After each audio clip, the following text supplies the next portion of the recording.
The kiss lasted barely 3 seconds. 3 seconds that made the tattooed man in black go completely still, caused conversations behind her to die mid-sentence, and reconnected her with the one person who had every reason to want her dead. Lisa Henderson felt it immediately. The sudden shift in the air, the way the red lighting seemed to pulse darker, as if the club itself recognized the danger she'd just walked into. Her lips had barely touched his before she pulled back. Already smiling, already ready to retreat to her friends and claim victory. But the man didn't smile, didn't laugh, didn't even breathe. He stood there broad and terrifyingly controlled, his body blocking the bar's crimson glow. His shoulders were massive, his chest solid beneath the black shirt, his tattooed arms thick in a way that promised violence. The chain at his neck caught the light. It was the kind of strength that didn't advertise. It warned. Lisa's smile disappeared. For a heartbeat, she wondered if she'd made the last mistake of her life. "Sorry," she said quickly, her voice steadier than she felt. "Bad dare." His eyes finally dropped to her face. Dark, unreadable, burning. They didn't wander. They didn't soften. They pinned her in place like she was something he needed to identify before deciding what to do with her. "You did that on a dare," he said.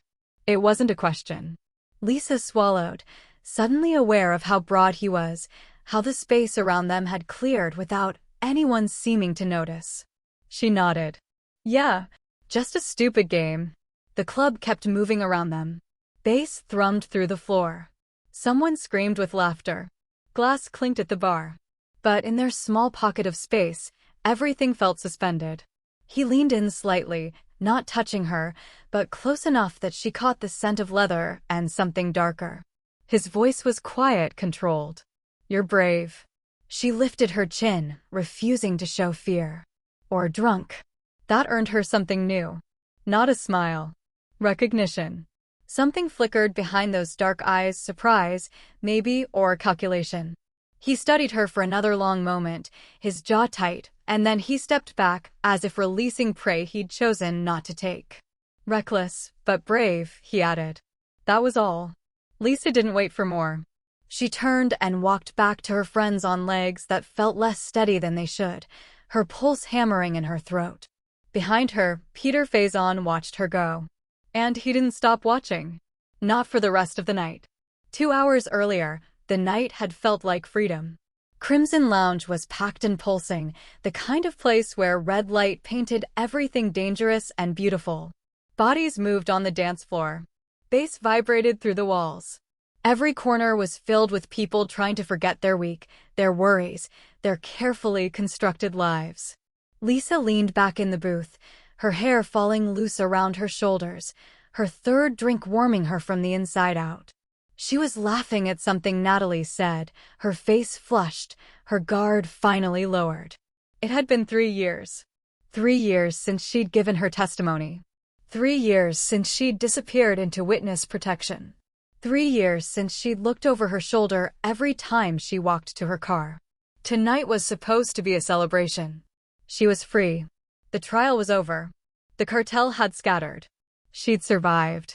"To starting over," Jade announced, raising her glass. They all cheered, the sound swallowed by the music. Maya leaned closer, her eyes already gleaming with trouble. "Okay. Truth or dare?" Lisa groaned. "Absolutely not." "Come on," Natalie said. "We're celebrating. Live a little." "I've lived enough," Lisa muttered, but she was smiling. "Dare," Jade said immediately. She always picks dare. Lisa hesitated, the alcohol making her bold, making her forget why she'd spent 3 years being careful. "Fine. Dare." Jade's grin spread slow and dangerous. "I dare you to kiss the most dangerous-looking guy in this club." Lisa followed her gaze across the room. The man stood at the bar, separate from the crowd despite being in the middle of it. He wasn't dancing. He wasn't drinking. He wasn't scrolling through his phone like everyone else. He was simply there, tall, massive, still in a way that felt intentional. His arms were covered in intricate tattoos that disappeared under his black shirt. A chain glinted at his neck. His posture was too alert, too controlled. He looked like he was cataloging exits, counting threats, staying ready. He looked like he didn't belong in a place meant for fun. Like he belonged somewhere darker. Him. Lisa's voice came out quieter than she intended. He looks like he might actually kill me. Exactly, Maya said. That's the point. You're insane. But you're going to do it, Jade said, reading her face. Lisa stared at the man for another moment. Something about him pulled at her, not attraction exactly, but recognition. She knew danger when she saw it. She'd testified against it. And maybe that was why she couldn't look away. This is a terrible idea, she muttered. But she was already sliding out of the booth, her heart picking up speed, the alcohol making her forget all the reasons she should stay away from men who looked like that. Men who stood like that. Men who watched rooms the way he did. Just a kiss. 3 seconds. What's the worst that could happen? She crossed the club floor, weaving through bodies, the red lights making everything feel dreamlike and dangerous. Up close, he was even bigger than she'd realized. She had to tilt her head back to see his face properly. Hard jaw. Dark stubble. Eyes that tracked her approach like she was something worth measuring. She didn't give herself time to think about it. She rose onto her toes and kissed him. The contact was brief, barely a brush of lips, almost innocent. And yet, the moment it happened, Lisa felt the world tilt. Not sparks. Something heavier. Like she'd just stepped off a cliff without checking how far the fall would be. She pulled away first, her breath catching, and saw his face. He wasn't shocked. He wasn't offended. He was completely, terrifyingly still, staring at her like he'd just seen a ghost. Like he knew her. Like he'd been waiting for her. That was when Lisa Henderson realized she might have just made the biggest mistake of her carefully rebuilt life. She just didn't know how big. Not yet. The bass thrummed through Lisa's chest as she leaned back in the booth at Crimson Lounge, watching the crowd pulse and sway under crimson lights. 3 years. 3 years since the U.S. Marshals had finally released her from witness protection, since she'd stopped looking over her shoulder every 5 seconds, since she'd been able to use her real name without flinching. To freedom, Jade announced, raising her martini glass with theatrical flourish. To being boring and alive, Natalie added, clinking her glass against Jade's. Lisa laughed, the sound genuine for once. The vodka had smoothed her edges, made the world feel softer. When Jade suggested truth or dare, ridiculous at 28, but they were all a little drunk, Lisa chose dare without hesitation. Kiss the most dangerous-looking man in this club, Jade said, eyes glittering with mischief. Lisa's gaze swept the room and stopped cold. He sat alone at the far end of the bar, broad-shouldered and utterly still in a way that made everyone else seem frantic. Tattoos crawled up his neck, disappearing into his dark hair. A silver chain caught the light at his throat. People moved around him like water around a stone, giving him space without seeming to realize they were doing it. Her heart hammered as she crossed the floor. Up close, he was devastating, sharp jawline, eyes so dark they looked black, a mouth that suggested he knew exactly how dangerous he was. "Hi," she said, surprised her voice didn't shake. He turned those predator eyes on her, and something flickered in their depths. Not surprise. Something else. Something that made her skin prickle. "Can I help you?" His voice was low, controlled. "I need to kiss you. It's a dare." One eyebrow lifted. For 3 seconds, she thought he might refuse. Then he leaned in, and she closed the distance between them. The kiss lasted maybe 3 seconds. His lips were surprisingly soft, his hand steady where it came to rest at her waist. But when she pulled back, he didn't move. Didn't smile. Just watched her with that unreadable stillness. "You're brave," he said finally. "Reckless, but brave." "I'm Lisa. Peter." She felt his eyes on her all night, steady, unwavering, like he was memorizing her. When she finally left with Jade and Natalie, adrenaline singing through her veins, she glanced back once. He was still watching, his face carved from shadow and secrets. What Lisa didn't know, what she couldn't know, was that Peter had recognized her the moment she walked up. Had seen her face in surveillance photos, knew exactly who she'd been, what she'd witnessed. And he'd kissed her anyway. Peter stared at the file on his desk, the manila folder worn soft at the edges from years of handling. Inside, transcripts from a federal trial that had cost him 3 soldiers and nearly collapsed the Eastern operation. The witness had testified remotely, voice distorted, face hidden. But her words had been devastating, precise, detailed, damning. Witness 2247. That's all she'd been then. Now he knew her as Lisa. Knew the exact curve of her mouth, the recklessness in her eyes, the way she tasted like vodka and bad decisions. Boss? Marcus stood in the doorway, arms crossed. What do you want us to do about her? Peter closed the file slowly. Nothing. Yet? She put Tony, Rico, and Dimitri away.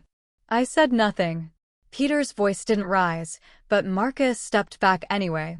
When Marcus left, Peter pulled out his phone.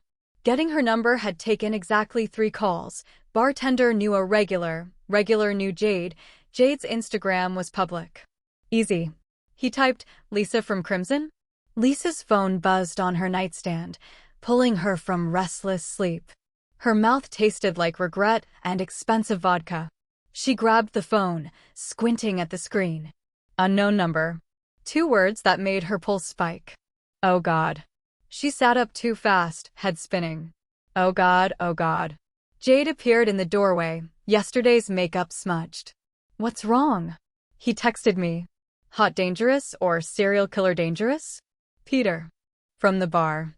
Natalie emerged behind Jade, instantly alert despite the hangover. How the hell did he get your number? Lisa's hands shook slightly. She'd spent 3 years learning to disappear, to be invisible, to leave no traces. 1 drunk kiss, and this man had found her anyway. That's not normal dangerous, Natalie said quietly. That's organized dangerous. Lisa should block him. Should change her number. Should remember that she testified against men exactly like him, men who had reach, resources, patience. Her phone buzzed again. I'd like to buy you that drink. Properly this time. Her fingers hovered over the keyboard. After 5 minutes of Jade and Natalie arguing over her shoulder, she typed, How did you get my number? His response came immediately. I asked people until someone knew. I can delete it if that crosses a line. The honesty surprised her. Or maybe it was a lie designed to seem like honesty. With men like Peter, and she knew men like Peter, the truth was just another weapon. She should say no. She typed, 1 drink. Public place. The location he sent was an upscale bar in a safe neighborhood, the kind of place with security cameras and witnesses. Smart. Either he was being respectful of her boundaries, or he was very, very good at playing a long game. Lisa told Jade where she'd be, sent her the address, promised to text every 30 minutes. In his office, Peter looked at Lisa's acceptance and made his decision. He'd tell her some truth tonight. Just not all of it. Not yet. The Manhattan room was all dark wood and soft jazz, the kind of place where conversations stayed private and bartenders remembered faces. Lisa spotted Peter immediately. He stood when she entered, and the simple gesture of respect made something in her chest tighten. He dressed well. Charcoal suit, no tie, white shirt open at the collar. But he couldn't hide what he was. It was in the way he tracked everyone who entered, the careful positioning that kept his back to the wall, the stillness that suggested coiled violence held in check. You came, he said, pulling out her chair. I'm surprised I did. His mouth curved slightly. Almost a smile. So am I. The waiter brought menus neither of them looked at. Lisa ordered wine. Peter, whiskey neat. What do you do? She asked, because it seemed like the normal question, even though nothing about this felt normal. I run businesses. Import, export, logistics. The lie was practiced, smooth as glass. What about you? Paralegal. Small firm. She watched his face for recognition, saw nothing. I'm good at starting over. Starting over? 3 years ago. New city, new life. She kept it vague deliberately, testing. His eyes sharpened almost imperceptibly. That takes courage. Or necessity. Both, maybe. They circled each other with words for an hour, careful questions and practiced evasions. But somewhere in the careful dance, something real slipped through, a shared understanding of what it meant to be guarded, to carry secrets, to know the weight of the past. Are you dangerous? Lisa asked suddenly, wine making her reckless. Peter didn't flinch. I can be. But I have no reason to be with you. It should have terrified her. Instead, it felt like honesty. Outside, a black SUV idled at the curb. Lisa noticed the way Peter's hand settled briefly at her lower back, protective and possessive at once. Security, she asked, nodding toward the vehicle. Old habits. The world I come from requires caution. Every instinct screamed at her to run. But attraction was louder than survival, apparently. At her car, Peter stopped. Can I see you again? Lisa should say no. Should recognize the danger signs she'd been trained to spot. Should remember that men with security details and careful lies were exactly the kind of men who'd put her in witness protection. Yes, she heard herself say. She felt his eyes on her as she drove away, watching until she turned the corner. In the SUV, Marcus lit a cigarette. This is the witness. What's the play? Peter stared at the empty street where Lisa's taillights had disappeared. There is no play. Not yet. Lisa drove home with her heart racing, knowing something was profoundly wrong but unwilling to stop. The restaurant was called Lucia's, tucked between high-rises in the financial district. Lisa arrived to find the closed sign on the door and her stomach dropped until Peter appeared, opening it himself. I hope this isn't too much, he said. I wanted privacy. The entire restaurant, empty except for staff who moved like ghosts. They treated Peter with a deference that went beyond respect, something closer to fear. A waiter pulled out her chair with hands that trembled slightly. You own this place? Lisa asked. One of several. Peter poured wine himself, dismissing the sommelier with a glance. I like to cook. Controls the variables. He disappeared into the kitchen for the final course, returning with plates that looked professionally crafted. Unexpected skill in those scarred hands. Where are you from originally? He asked, settling across from her. Lisa's mouth opened automatically. I grew up in Witness, she caught herself, but too late. Peter's expression didn't change. Witness protection? No. I meant. But the lie wouldn't come. What made you start over 3 years ago? His voice was gentle, careful. The wine had loosened her tongue, or maybe it was the way he looked at her, like he already knew, like she could stop hiding. I saw something I shouldn't have. Had to testify. Had to disappear. Peter went completely still. Must have been serious. Cartel case. I was just a paralegal, wrong place, wrong file. She laughed, but it sounded broken. I didn't expect to actually understand what I was reading. Under the table, Peter's knuckles whitened against his thigh. Do you regret it? The testimony? No. People were dying. She met his eyes. I didn't expect the cost. What did it cost you? Everything. The word came out raw. My name, my home, my family. 3 years learning to be someone else. 3 years of looking over my shoulder. Peter saw it then, the weight she carried, the same exhaustion he knew intimately.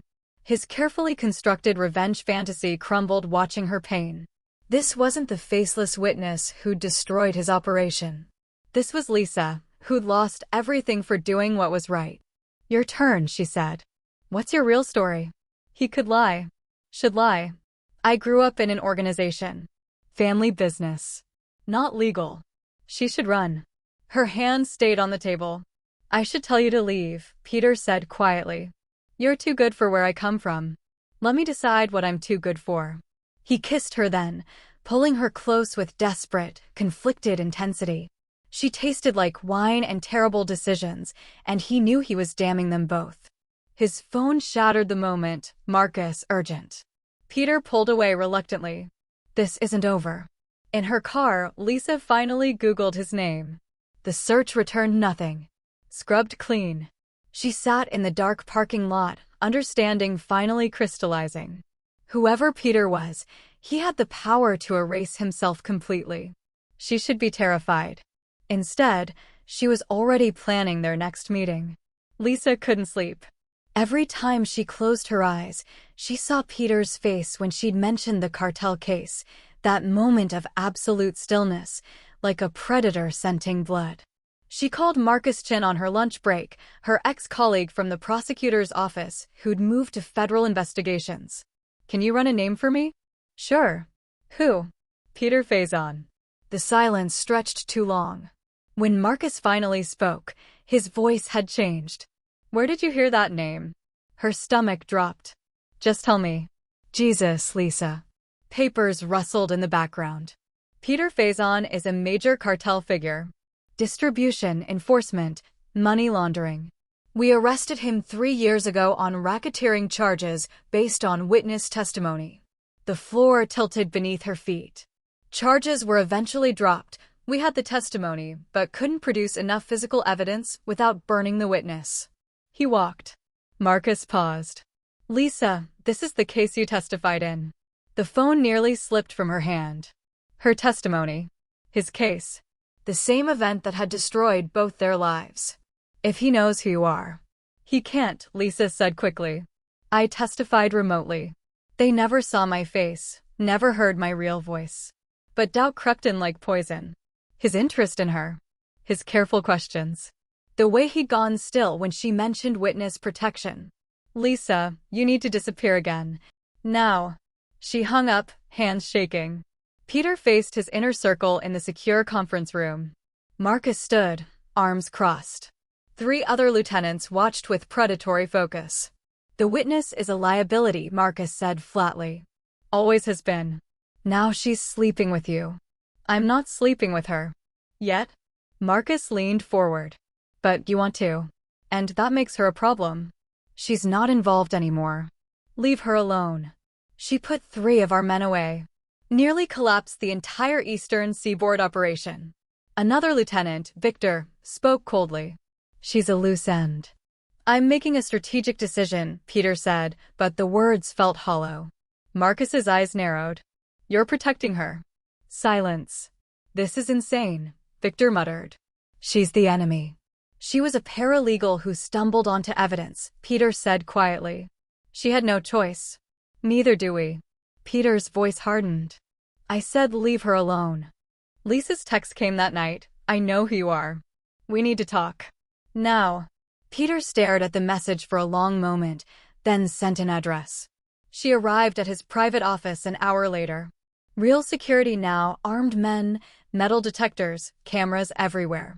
The infrastructure of violence laid bare. Peter waited in his office, standing when she entered. Lisa's voice shook but held steady. "I know who you are." Peter met her eyes, saw the fear and fury and something else, betrayal. "I know," he said quietly. Peter stood on the opposite side of his desk, hands loose at his sides. Not defensive. Not apologetic. Just still. "I recognized you that first night," he said. The words hit Lisa like a physical blow. "You knew?" "The whole time.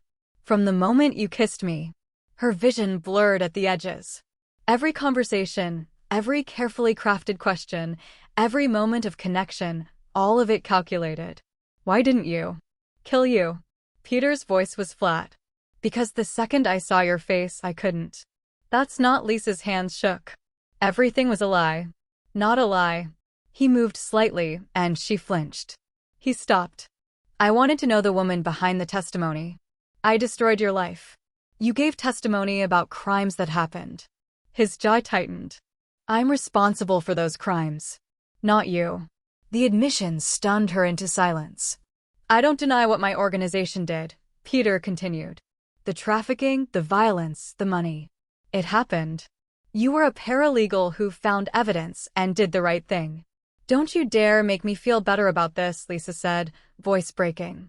"I spent 3 years wanting revenge on a faceless witness." Peter's eyes held hers.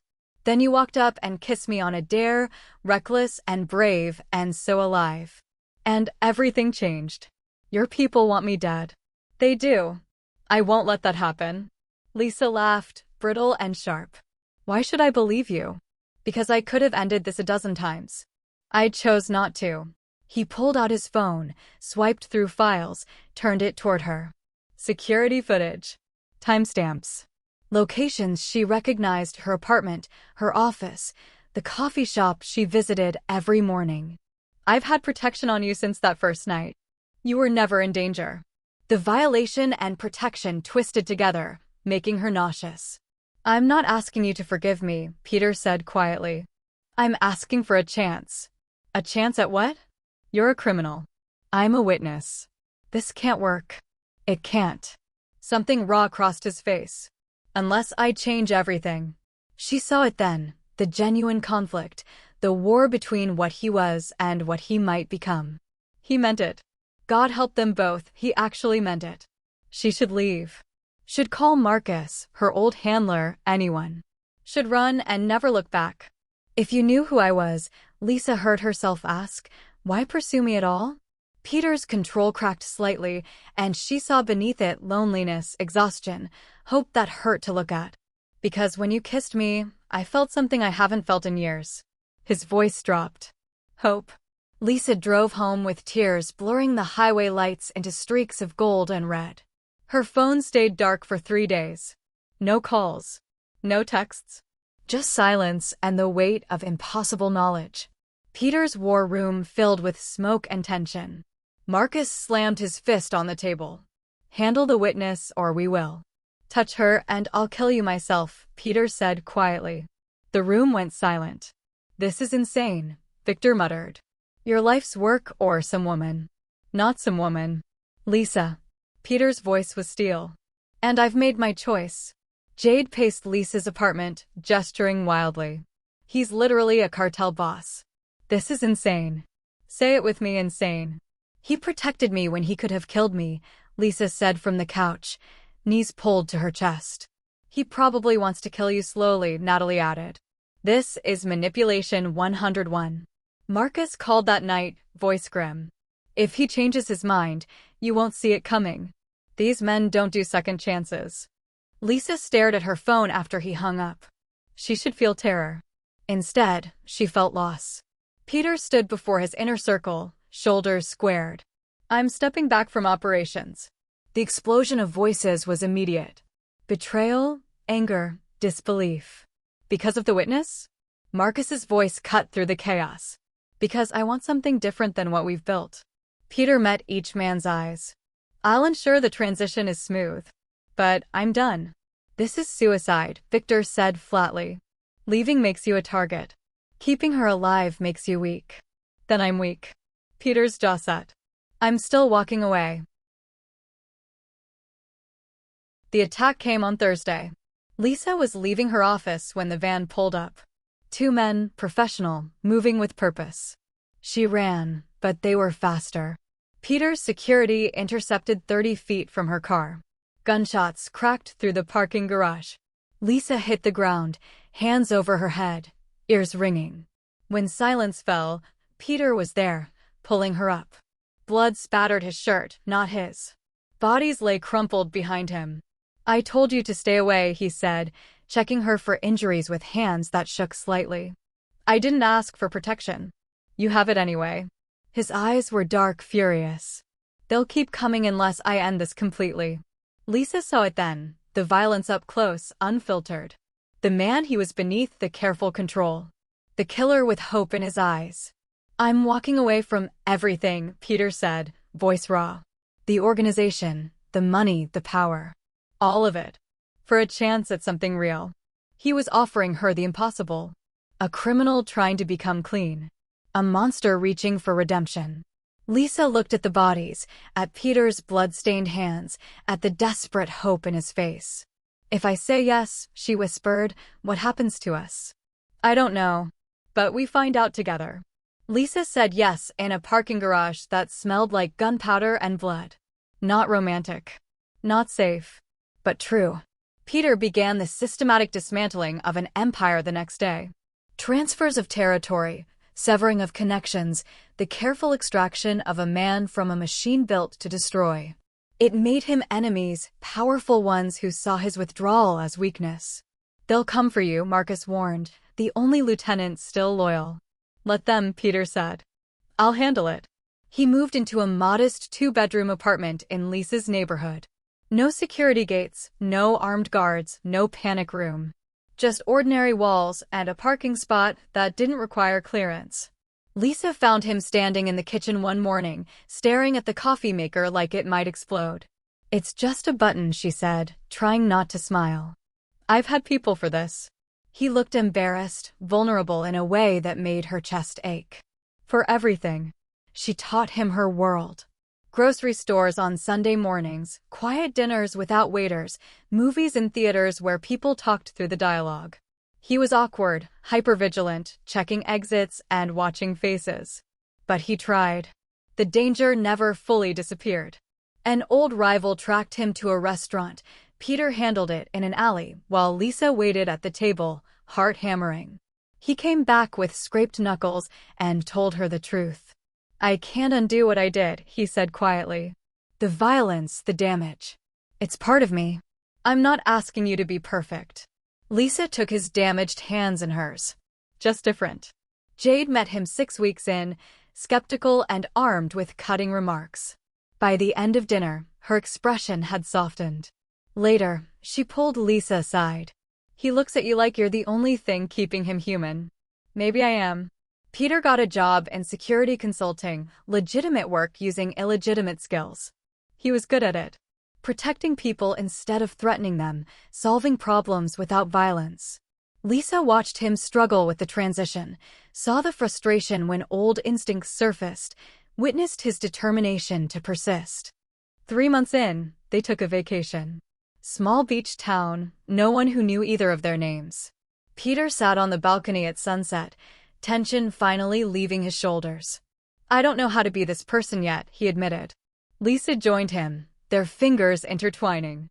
"Neither did I 3 years ago. We'll figure it out." He learned her routine, the way she needed coffee before conversation, her fear of thunderstorms, the nightmares that still came.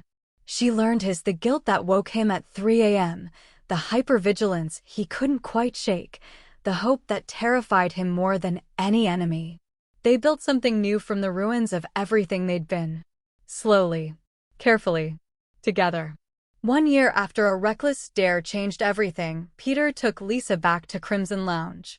The bass still thrummed through the floor, the red lights still painted shadows across familiar faces. But Lisa wasn't the same woman who'd walked through these doors on a dare.